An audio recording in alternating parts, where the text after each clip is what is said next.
E eu quero convidar agora para falar com vocês o Igor Souza, vai falar sobre infraestrutura. Obrigado. Bom dia para todo mundo. Eu vou falar com vocês um pouco sobre infraestrutura como código. Como o Guto falou mais cedo um pouco, é bem importante.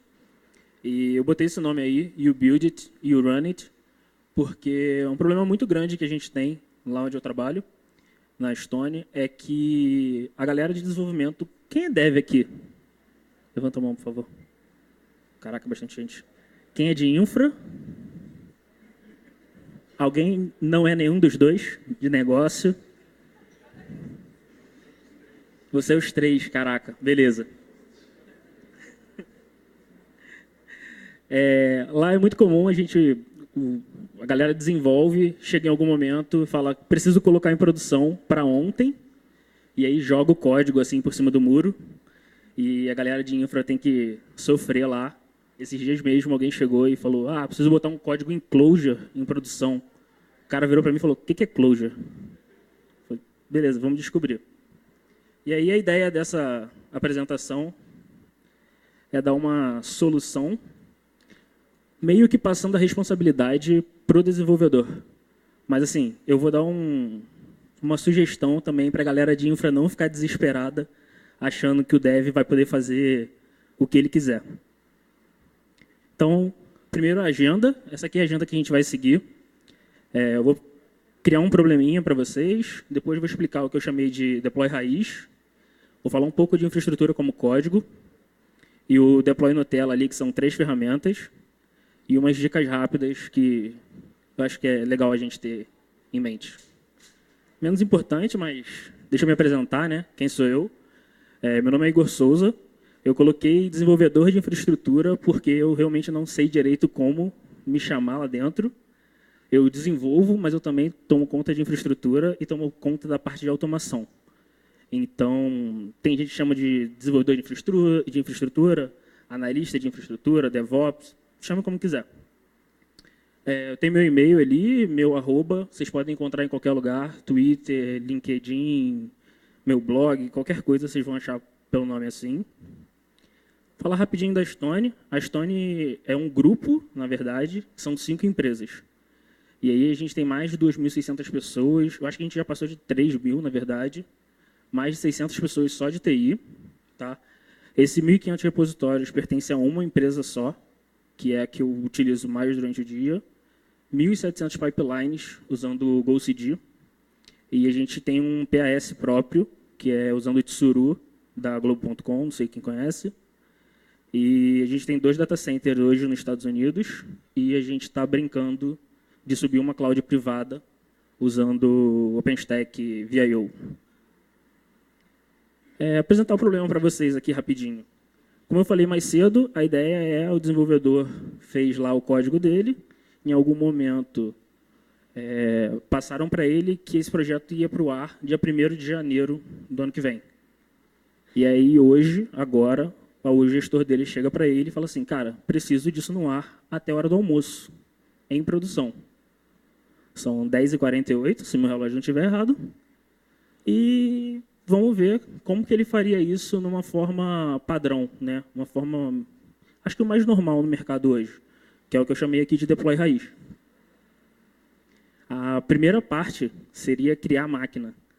Eu não sei quem já passou por esse problema, mas se você precisa criar uma máquina e você tem 2 formas. Ou se a sua empresa usa uma AWS da vida, Google Cloud, e ela for muito legal e deixar você tomar conta de tudo, você vai lá no painel de controle dela, clica e cria a máquina.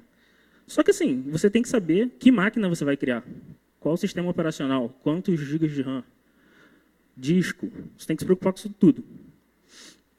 Outra opção é você abrir um ticket para uma área. E assim, quando você abre um ticket para uma outra área, a sua prioridade não é a prioridade deles. E não vai ser. Então, é normal isso. E você vai estourar o seu prazo. Você tem 1h10 para fazer isso, já estourou o seu prazo, com certeza. E isso sem pensar na estrutura do projeto. Porque, assim, quando a gente fala máquina, a gente pensa uma máquina só. Mas eu estou falando de um projeto, eu posso ter 5 máquinas, 6 máquinas, 10, 20. sei lá.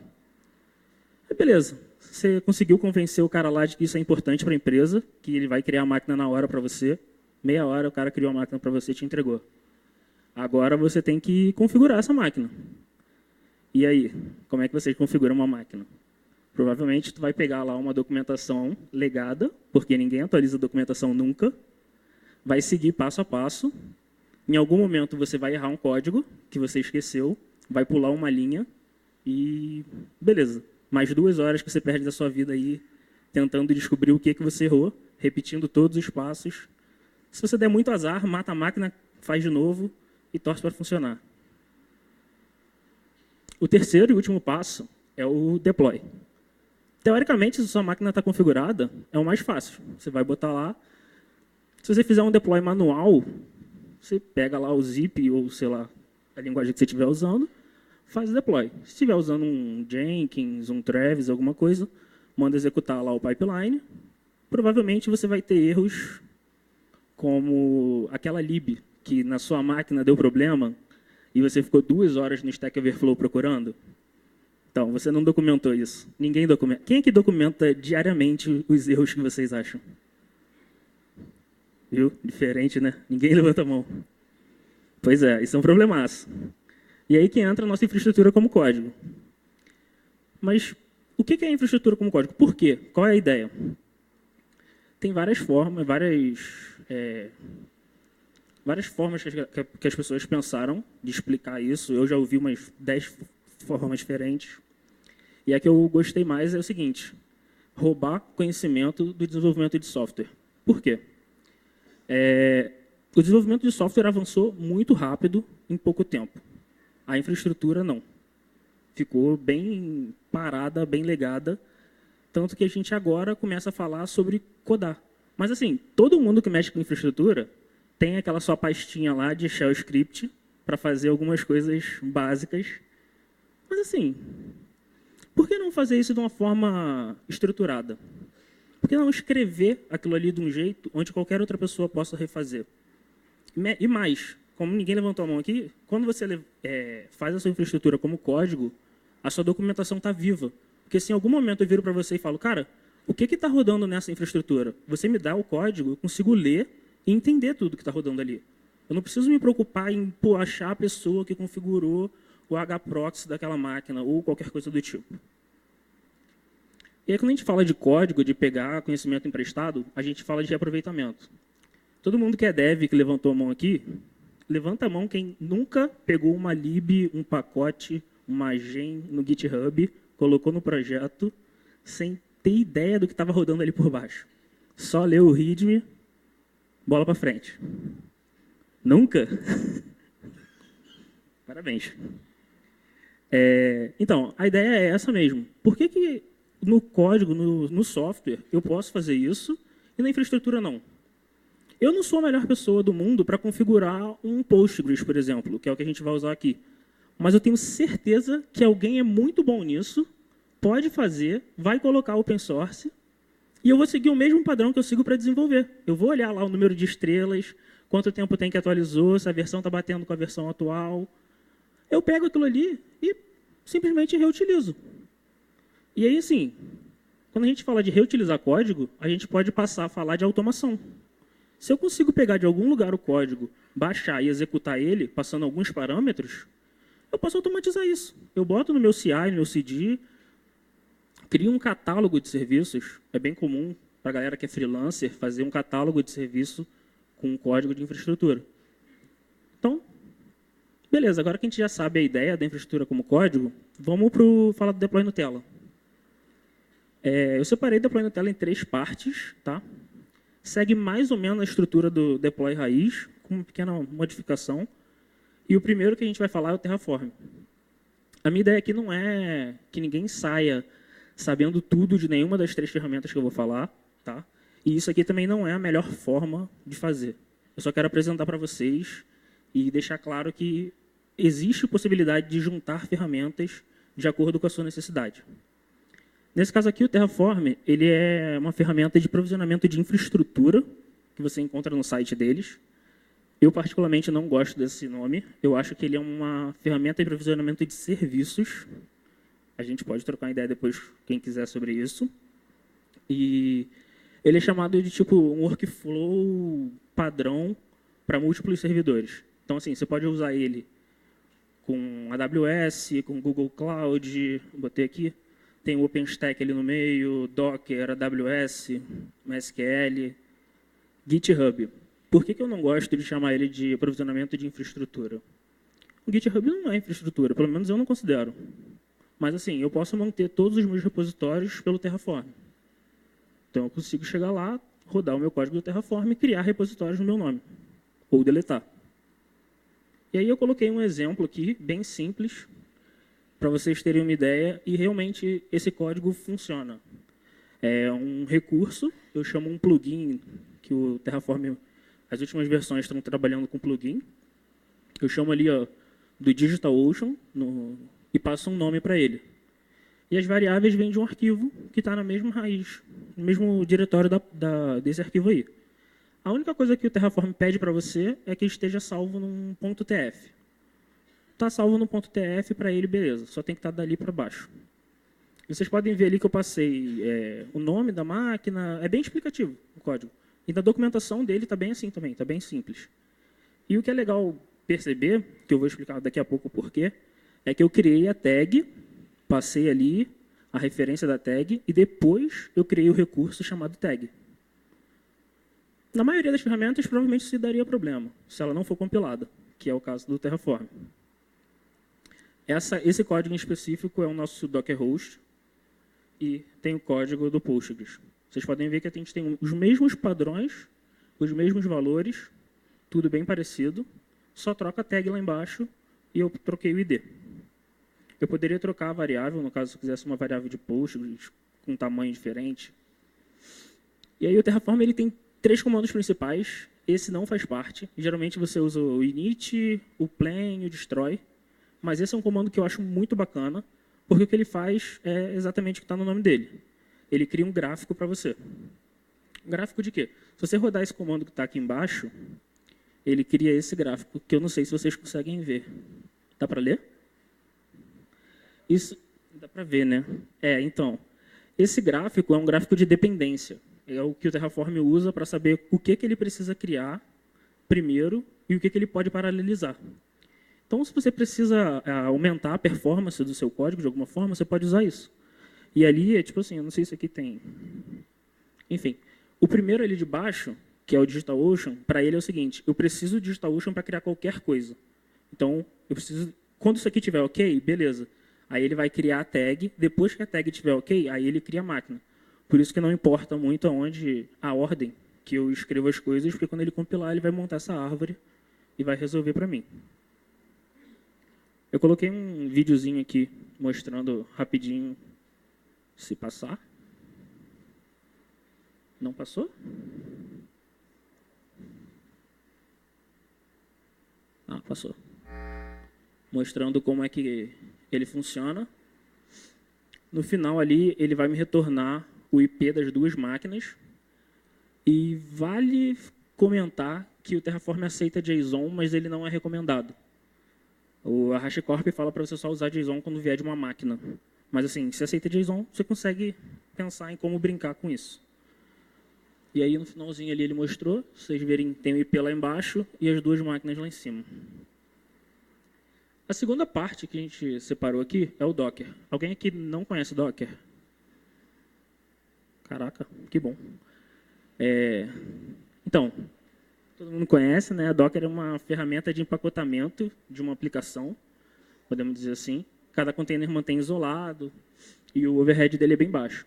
Qual é a ideia do Docker nesse fluxo? Montar uma imagem, de certa forma imutável, que eu vou pegar, vou jogar no meu registry, no Docker Hub, e depois eu vou utilizar. Como todo mundo conhece, esse aqui é o Dockerfile, bem básico. Ele está instalando uma aplicação Ruby. E aí eu fiz um videozinho, ele rodando, instalando a aplicação, dando build na imagem e depois fazendo push para o Docker Hub. Acabou ali? Isso está bem acelerado, porque a internet não colaborava. E aí é isso. A imagem já está lá. Nesse caso, eu deixei a imagem pública, porque é um projeto open source que eu peguei. Então, não tem nenhum problema. E a última ferramenta que eu coloquei aqui é a ferramenta do Ansible. O Ansible ele é uma ferramenta agnóstica. Ele não importa muito onde ele vai rodar, porque ele não tem agente. Então, qualquer máquina que aceite que rode Python, para ela está tranquilo. Porque o que ela faz é, ela pega uma conexão SSH, monta um pacote, joga para a máquina e ela executa lá. Alguém conhece Ansible aqui? Usa diariamente? Não? Beleza, pouca gente. Então, pouca gente vai querer me bater quando eu falar que o Ansible ele é um framework de shell script, pelo menos para mim. Ele só vai pegar tudo aqueles shell scripts que você tem numa pastazinha lá bonita e vai jogar esse shell script num YAML da vida. Mas no final ele vai compilar para um shell script. E para que Ansible? O Ansible ele funciona para qualquer coisa, basicamente. Desde o padrão dele é configuração, gerência de configuração e orquestração. Mas você consegue fazer qualquer coisa. Por exemplo, lá na Stone a gente já usou o Ansible para criar a máquina no VMware. Então, assim, fazia parte do nosso fluxo criar a máquina no VMware com o Ansible. Funciona? Funciona. Mas assim como a maioria das ferramentas que se propõe a fazer tudo, ela acaba não fazendo tudo muito bem. Então, tem coisas que é melhor fazer com ela, tem coisas que não. Aqui a gente tem um playbook do Ansible. Lembra que eu falei que tipo, eu posso reaproveitar código? Se vocês olharem ali roles são um pacote de tarefas que alguém desenvolveu. Nesse caso, eu peguei as 3 do mesmo cara. Eu até sei fazer as 3 coisas, mas eu só queria mostrar para vocês que eu posso pegar de alguém que já fez e reutilizar. Eu olhei e tal, beleza. E aí lá em cima, lembra que eu criei uma tag para cada máquina? Chamei uma de web app e a outra eu chamei de Postgres. Foram as 2 tags que eu criei. Nesse caso aqui, eu estou usando uma parte do Ansible que se chama inventário dinâmico, do DigitalOcean, que ele tem inventário dinâmico para cada provedor. E o que esse inventário dinâmico faz é o seguinte, quando eu passo esse host, passo o nome, ele vai no DigitalOcean e procura todas as máquinas que eu tenho que tem essa tag. Então ele vai executar esses comandos em todas essas máquinas. Então eu não preciso me preocupar se eu sei quais são as máquinas, se eu não sei. Desculpa. Aí ele vai pegar, nesse caso, todas as máquinas que tiver web app. Eu passei lá uma, que é o padrão do Terraform, mas eu poderia ter aumentado um count lá para 5, e ele ia fazendo as 5. E depois ele vai executar tarefa por tarefa de cada uma dessas roles nessa ordem. E isso é importante. Por quê? Pode ser que a tarefa do Docker dependa do REPL, do EPEL. E depende. E eu criei uma task ali embaixo só para vocês verem qual é a estrutura de uma task. Ela é um YAML bem básico e ele tem vários módulos prontos para você utilizar. Você pode passar um shell mesmo, como se fosse linha de comando, mas isso não é muito recomendado porque o Ansible prega que os módulos são idempotentes. Seriam, se você rodar várias vezes, você vai obter o mesmo resultado. Não concordo muito. Acho que o Ansible não é. Na verdade, acho que nenhuma ferramenta é. Mas a ideia deles é essa. Esse aqui é o do Postgres. Segue o mesmo padrão de lá. Eu passei o hosts, que é a mesma tag. E fui fazendo. Nesse caso, eu realmente não sei como é que eu configuro um Postgres. Não faço a mínima ideia. Não quis saber. Eu fui lá, achei um cara que era o mais recomendado da comunidade. Tinha várias estrelinhas lá. Falei, cara, beleza. Vou baixar esse cara, vou ver se funciona. Funcionou. Depois que funcionou, eu fui lá, olhei para ver se não tinha nada demais. E foi tranquilo. Falei que o Ansible faz tudo, né? Tem a galera do Rancher aí, mas eu também posso fazer deploy de container com Ansible. E aí, nesse caso aqui, o que eu fiz foi, peguei um módulo do Docker Container, e aí você passa ali algumas variáveis. Nesse caso, eu passei o nome da aplicação, que é um nome qualquer, que é só para o Ansible, a imagem, que é a imagem que está no Docker Hub, está lá pública, então não preciso passar senha, não preciso me preocupar com nada disso. Quero garantir que esse container está startado, e que se ele morrer, ele vai ser restartado. Então, eu passei ali o restart. Aí eu passei a porta, passei o comando. O bacana desse aqui é que você vê ali que eu preciso passar o IP do Docker, do Postgres. E eu consigo pegar pelo host var, que é uma variável do próprio Ansible. Eu passo ali o grupo, pego o Postgres e passo esse IP para lá. Agora eu fiz um vídeo, vamos ver se vai. Eu abro ali o IP que seria do web da aplicação, não foi. Rodei o Ansible lá. O que está em amarelo é o que ele troca. O que está em, não sei se isso é azul ou verde clarinho, é o que ele skipou. Ele não, por algum motivo ele acha que não tem que fazer. Se ficar vermelho é ruim. E se ficar verde já estava. Ele já considera que aquilo ali já estava do jeito que deveria ser no final. E aí no final a gente tem um container rodando ali. E aí, quick tips. Quem é que usa GitHub? Todo dia? Quem é que usa GitHub mais do que da push e da commit? Push e pull. Beleza. Então talvez vocês conheçam esse cara aqui. CodeOwner. A ideia dele é o seguinte. Eu falei para vocês que tudo isso dessa infra como código pode ficar no mesmo repositório do desenvolvedor. Então ele vai ter acesso a fazer o que ele quiser na máquina dele. Mas eu sei que nem todo mundo de infra gosta dessa ideia. Ninguém quer dar esse acesso todo ao carinha para o carinha fazer o que ele quiser. Às vezes faz sentido, às vezes não. O CodeOwner resolve esse problema para a gente porque é o seguinte, você consegue dizer para ele o seguinte, tudo dessa pasta para baixo, eu preciso de uma aprovação, quando for um pull request, eu preciso de uma aprovação de alguém de determinado time. Então, o que a gente faz lá dentro é o seguinte, eu tenho lá, dentro do meu repositório, a pasta IAC. Tudo que alguém modifica dentro dessa pasta IAC, eu preciso que alguém do time de infraestrutura aprove. E aí eu criei um time lá dentro da nossa organização, com algumas pessoas específicas que têm essa capacidade técnica de saber se aquilo ali faz sentido ou não dentro do nosso ambiente, porque também você tem que levar em consideração o seu ambiente, não são todos os ambientes que são iguais. E esse time é responsável por isso. Tem um lado bom, tem um lado ruim. O lado bom é que você consegue controlar as coisas. O lado ruim é que, dependendo do tamanho da sua empresa, você tem uma equipe tomando pull request na cara o dia inteiro. Faz sentido? Às vezes não. Makefile. Alguém conhece Makefile? Usa Makefile? Não? Caraca. Então, Makefile é tipo assim, gente. A ideia dele é que você automatize alguns pequenos comandos. Você pode fazer mais, mas se você começar automatizando pequenos comandos, já resolve. Por exemplo, no caso do Ansible, não estava com o exemplo aqui. No caso do Ansible, ele tem um comando bem grande, tipo Ansible Playbook, você tem que passar o inventário, se tiver variável, você tem que passar as variáveis. O que você faz você cria um make, e aí dentro dele você fala, olha, quando eu chamar make Ansible, executa essa sequência de comandos para mim, essa, que foi o que eu fiz ali. Se eu voltar no vídeo, vocês vão ver que eu dou só make Ansible. Não sei se dá para ler daí. Eu dou só make Ansible. Por quê? Dentro ele já tem configurado o comando para configurar o Postgres, depois ir na outra máquina e executar o container. Passou aí? Passou já, né?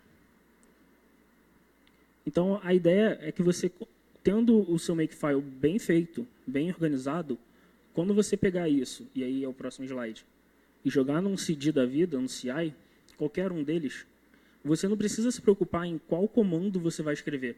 Por exemplo, lá a gente usa o GoCD, não sei quem conhece. É bom, mas ele tem uma peculiaridade que é, quando você vai passar um comando para ele, cada parâmetro tem que ficar numa linha. E isso acaba confundindo um monte de desenvolvedor. A galera olha uma linha, fala, cara, beleza, bota aqui tudo. E aí dá problema, o cara vai lá perturbar e tal. A ideia é que fique fácil para ele. Então, se funciona direitinho na máquina dele, quando ele joga lá, ele só vai ter que passar make e passar o próximo parâmetro. Ele não precisa se preocupar com todos os comandos. Então, resolve. E a ideia desse slide é, por favor, não rodem esses comandos da sua máquina. Evitem ao máximo isso. Por quê? O Terraform em específico, ele tem um arquivo de estado. Então, Se você não estiver tratando esse arquivo de estado, você pode ter problema de 2 pessoas executando ao mesmo tempo e ele pode se perder. E aí, problemas. No Terraform, o que acontece se você perder o arquivo de estado é a sua infraestrutura continua rodando normal, mas você não vai ter como apagar ela de forma simples, nem como gerenciar ela mais. Você vai ter que procurar uma forma de resolver isso. Tem formas, mas não são simples. O Ansible é a mesma coisa.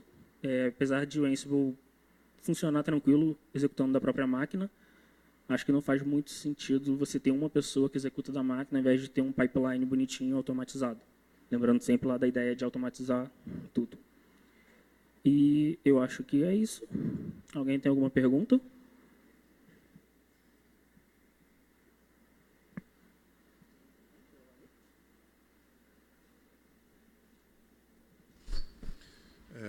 Na verdade, achei bem interessante a questão da abordagem do Ansible.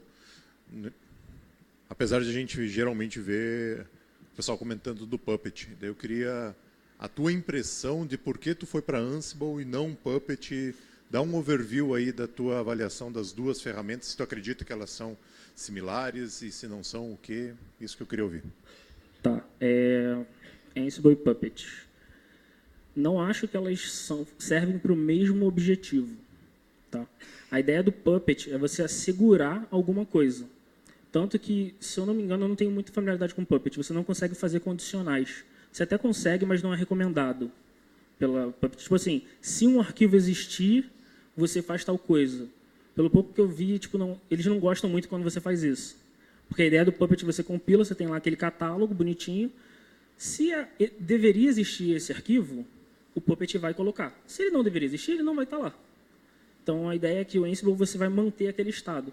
E o Ansible você roda lá a cada tanto tempo. O Puppet você roda a cada tanto tempo. X tempo, acho que é 30 minutos o padrão, é isso? O Ansible não. O Ansible é mais aquela coisa que, assim, eu vou rodar agora, mas eu não vou me preocupar em rodar de novo. Tanto que, geralmente, a galera tem medo de rodar o Ansible de novo. Quando a gente começou a ir para essa área de colocar o Ansible no pipeline, a galera ficou com muito medo de, cara, eu vou rodar de novo e vai quebrar meu ambiente. Mas a ideia é que, o Puppet você mantém a configuração, né? Você garante a configuração de alguma coisa, e o Ansible ele é um pouco diferente. Ele vai para um lado onde você vai... Eu configuro e beleza. Tanto que a Puppet Labs lançou o Bolt. Acho que é Bolt o nome dele. Lançou agora, na última conferência. Que aí sim, a ideia do Bolt é ser o Ansible da Puppet Labs. Então, eles funcionam para coisas um pouco diferentes. Acho que, não sei se respondi a sua pergunta. Nada. Mais alguma pergunta? Não? Beleza? Acabou? É isso. Obrigado, gente.